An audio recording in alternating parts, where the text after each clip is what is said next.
9 number question पर 9 number question पर विचार करते हैं। द्विविस्थापन अभिक्रिया से क्या समझते हैं? द्विविस्थापन अभिक्रिया से क्या समझते हैं? उदाहरण द्वारा समझाइए। ये तो क्लियर है कि आप मेरा पिछले वीडियो देखे होइएगा तो एकल विस्थापन अभिक्रिया हम पढ़ाए हैं। एकल विस्थापन अभिक्रिया यानी उसमें एक पदार्थ किसी दूसरे पदार्थ के एक अणु को विस्थापित कर रहा है और इसका नाम है द्विविस्थापन अभिक्रिया, यानी इसमें दो गो को विस्थापन करेगा। कोई पदार्थ, एक पदार्थ दूसरे पदार्थ से जब रिएक्शन होगा तो उसमें दो पदार्थ का विस्थापन करेगा। उस एकल अभिक्रिया में केवल एक पदार्थ का विस्थापन हो रहा था, इसमें दो पदार्थ का विस्थापन होगा। चलिए द्विविस्थापन अभिक्रिया से क्या समझते हैं, उदाहरण द्वारा समझाइए। वैसी रासायनिक अभिक्रिया जिसमें कोई पदार्थ अपने दो मूलकों या आयनों का अदला बदली करके दो नए पदार्थ का निर्माण करता है, जिसका गुण मूल यौगिक के गुण से बिल्कुल भिन्न होता है। वैसी रासायनिक अभिक्रिया जिसमें कोई यौगिक अपने दो मूलकों या दो आयनों का अदला बदली करके दो नए यौगिक का निर्माण करता है, जिसका गुण ई मूल पदार्थ के गुण से बिल्कुल भिन्न होता है, द्विविस्थापन अभिक्रिया कहलाता है। उदाहरण के लिए, जब सोडियम क्लोराइड यानी साधारण नमक NaCl Na सोडियम का संकेत होता है, Cl क्लोराइड यानी NaCl सोडियम क्लोराइड साधारण नमक। जब सोडियम क्लोराइड साधारण नमक के जलीय विलयन में सिल्वर नाइट्रेट के विलयन को जब डाला जाता है तो ये आपस में प्रतिक्रिया करके सिल्वर क्लोराइड और सोडियम नाइट्रेट का निर्माण करते हैं।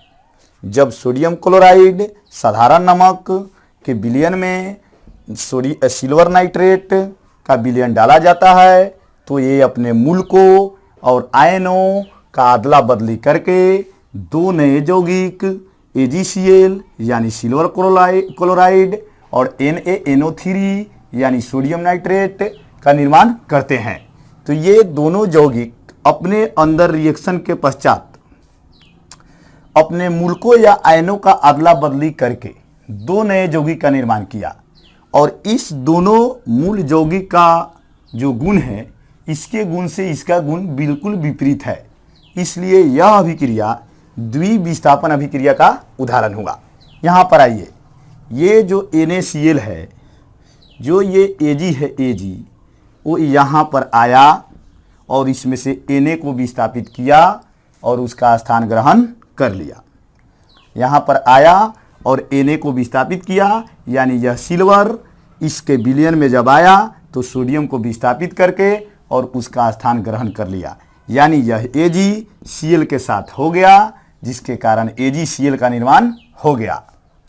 और यह Na जो है, यह जो Na है वह NO3 के साथ चला गया, जिससे NaNO3 का निर्माण हुआ।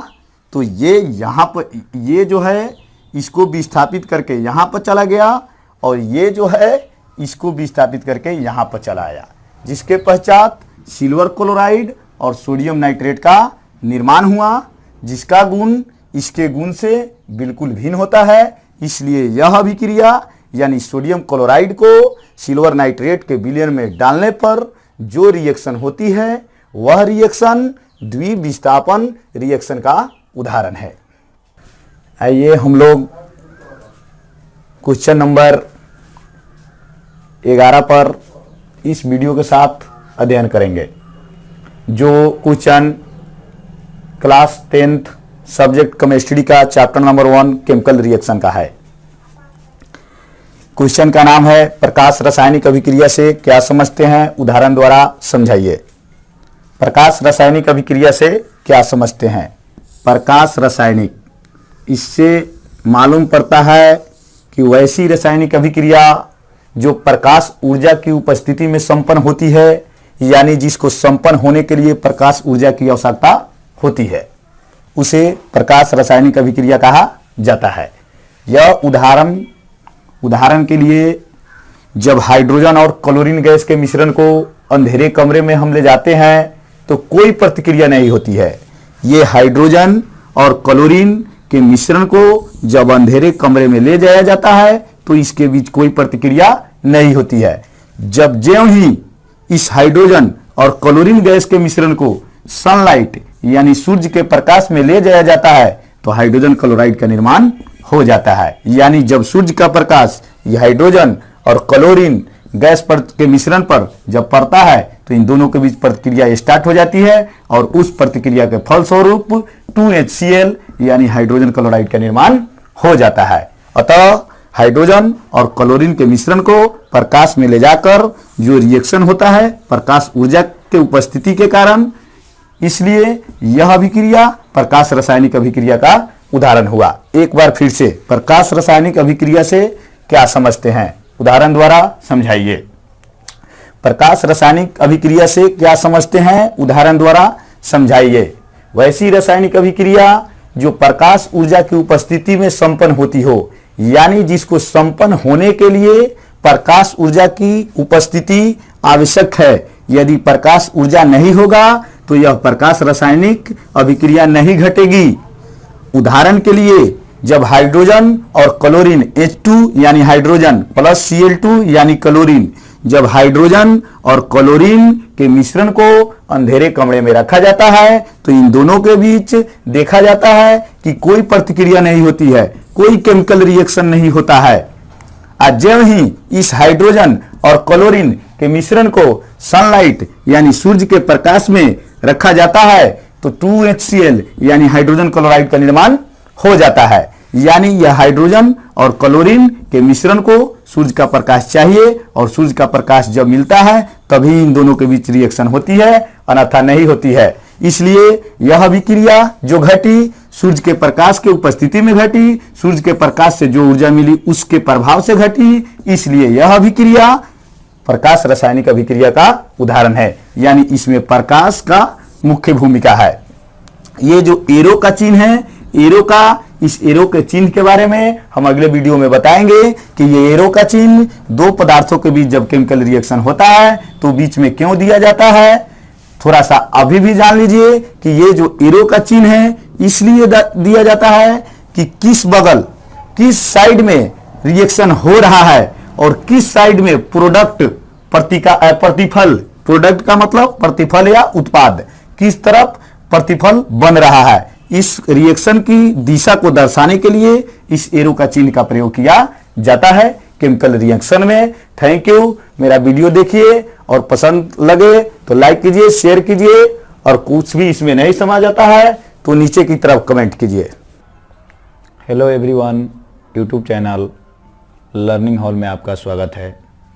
आज हम लोग केमिस्ट्री का चैप्टर नंबर 1 केमिकल रिएक्शन का 12 नंबर क्वेश्चन प्रकाश संश्लेषण के बारे में पढ़ेंगे।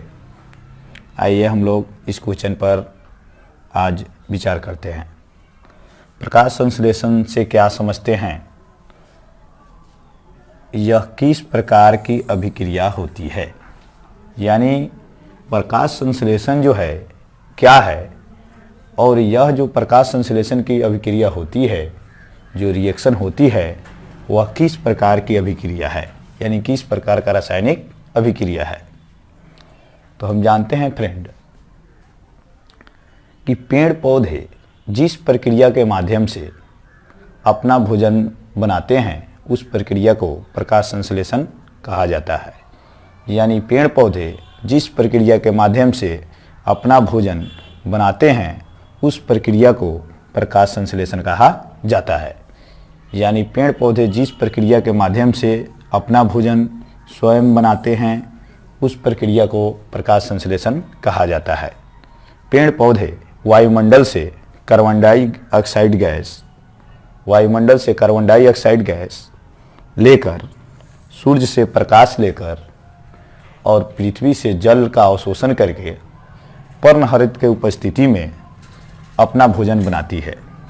इस प्रक्रिया को प्रकाश संश्लेषण कहा जाता है। चूँकि इस अभिक्रिया में प्रकाश ऊर्जा का अवशोषण होता है, इसलिए यह अभिक्रिया प्रकाश रासायनिक अभिक्रिया का उदाहरण है। लिखा गया है कि यह किस प्रकार की रासायनिक अभिक्रिया होती है। तो यह अभिक्रिया जो है उष्माशोषी या प्रकाश रासायनिक अभिक्रिया भी कहलाती है। उसका भी उस टाइप का इसमें प्रकाश का अवशोषण होता है। कुल मिलाकर आप समझे कि पेड़ पौधे जिस प्रक्रिया के माध्यम से अपना भोजन बनाते हैं उस प्रक्रिया को ही प्रकाश संश्लेषण कहा जाता है। पेड़ पौधे वायुमंडल के वातावरण से कार्बन डाइऑक्साइड ग्रहण करके, सूर्य से प्रकाश ग्रहण करके और पृथ्वी से जल का अवशोषण करके अपने पर्णहरित की उपस्थिति में अपना भोजन तैयार करते हैं। यह अभिक्रिया ही प्रकाश संश्लेषण की अभिक्रिया कहलाती है। आइए यहाँ पर जो ये रिएक्शन हुआ है उसके बारे में देखते हैं। कार्बन डाइऑक्साइड का 6 परमाणु जल के 6 परमाणु से अभिक्रिया करके ग्लूकोज C6H12O6 का निर्माण किया है और उसके साथ ऑक्सीजन का निर्माण किया है।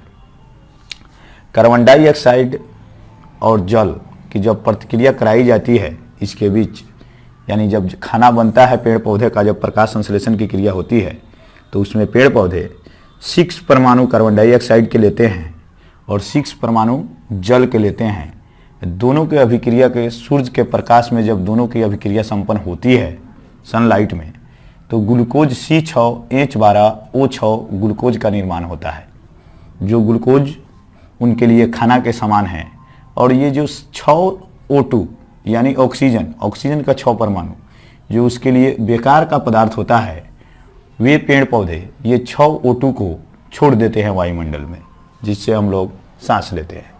तो यही जो रिएक्शन है कि जब 6 कार्बन के परमाणु कार्बन डाइऑक्साइड के परमाणुओं को 6 जल के परमाणुओं से प्रतिक्रिया कराई जाती है तो ग्लूकोज और ऑक्सीजन का निर्माण होता है। ये ग्लूकोज पेड़ पौधे अपने भोजन के रूप में ग्रहण कर लेते हैं और ये जो ऑक्सीजन है पेड़ पौधे के लिए बेकार पदार्थ होते हैं, इसको वायुमंडल में छोड़ देते हैं, जिससे हम लोग सांस लेते हैं और वातावरण बना हुआ रहता है।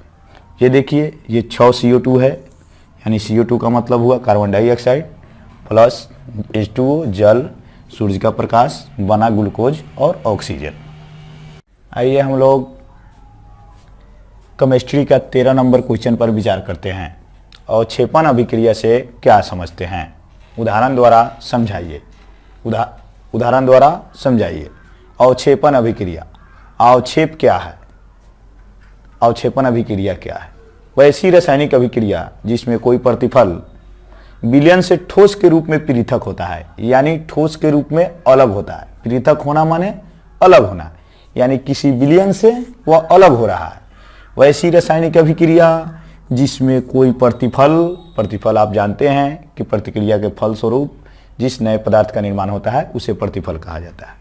वैसी रासायनिक अभिक्रिया जिसमें कोई प्रतिफल विलयन से ठोस के रूप में पृथक होता है, वैसी रासायनिक अभिक्रिया को अवक्षेपण अभिक्रिया कहा जाता है। जो ठोस के रूप में प्रतिफल अलग होता है उस ठोस को ही अवक्षेप कहा जाता है। उदाहरण के लिए, जब सोडियम क्लोराइड से सिल्वर नाइट्रेट की अभिक्रिया कराई जाती है, जब ये NaCl सोडियम क्लोराइड की प्रतिक्रिया AgNO3 सिल्वर नाइट्रेट से कराई जाती है तो सिल्वर क्लोराइड और सोडियम नाइट्रेट का निर्माण होता है।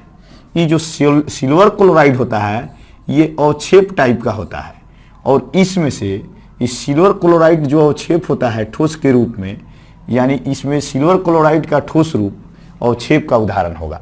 और ये जो हो रहा है प्रतिक्रिया सोडियम क्लोराइड और सिल्वर नाइट्रेट के बीच, यह अवक्षेपण अभिक्रिया का उदाहरण होगा।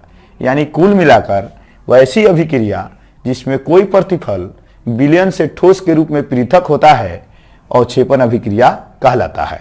जब NaCl सोडियम क्लोराइड की अभिक्रिया AgNO3 सिल्वर नाइट्रेट से कराई जाती है तो सिल्वर क्लोराइड AgCl और NaNO3 सोडियम नाइट्रेट का निर्माण होता है।